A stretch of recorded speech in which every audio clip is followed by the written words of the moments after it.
And look, y'all, you know this, right? No administration would work so hard to deprive you of your ability to vote unless they were very frightened of how much power you had and what you could accomplish. We live in a moment where we will have to fight to exercise our right to vote. Our generation's battle is not on battlefields in Normandy, it's going to be at polling places. You mentioned the election. We've just heard that the Trump administration is sending election monitors to blue states to make sure they're conducted properly. In 1988, in Orange County here in California, the Republican Party sent uniformed guards to Latino precincts with signs in English and Spanish saying you can't vote if you're not a citizen, to try to suppress the vote. So now this is a country that used to send election monitors elsewhere in the world. And now we have an administration saying we need to monitor our own elections. What do you make of this turn of events?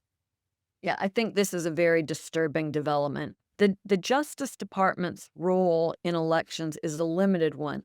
The Justice Department does not determine the outcome of elections, but it does monitor abuses and efforts to suppress the vote. And so, for instance, when there were specific areas with articulated concerns that people were not being permitted to vote who were entitled to, the Justice Department would send in monitors to observe what was going on so that any issues could be addressed prospectively. I think many folks view what's happening with this Civil Rights Division and this Justice Department as a test balloon for the midterm elections, where there will be efforts to intimidate Americans against the exercise of their power to vote. And look, y'all, you know this, right? No administration would work so hard to deprive you of your ability to vote unless they were very frightened of how much power you had and what you could accomplish.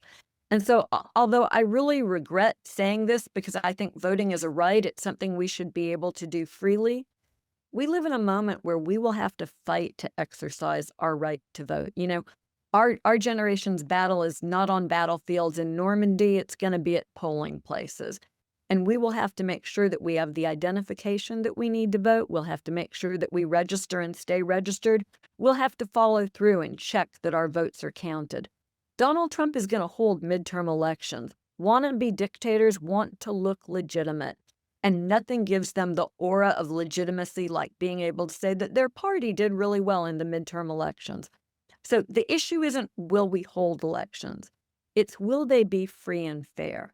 And because our elections, it's not one national election, it's 50 state elections with polling places run by local people. This is the call to get involved. Be a poll worker, be a poll watcher, be a poll watcher. Help to promote forums that educate people about candidates. Find some first-time voters, hold their hands, take them through the process and help them. I never want to go to a party alone.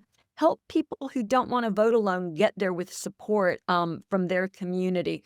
We all are going to have to work hard and pull together to make sure our voices are heard in this midterm election. And we'll see you again here. We look forward to your support and your continued attention to the programs that you see right now on your screen that we're going to be offering through the end of the year, a very important year with a perhaps even more important year ahead of us in 2026. I'm Pat Morrison. Thanks on behalf of all of the team here for joining us.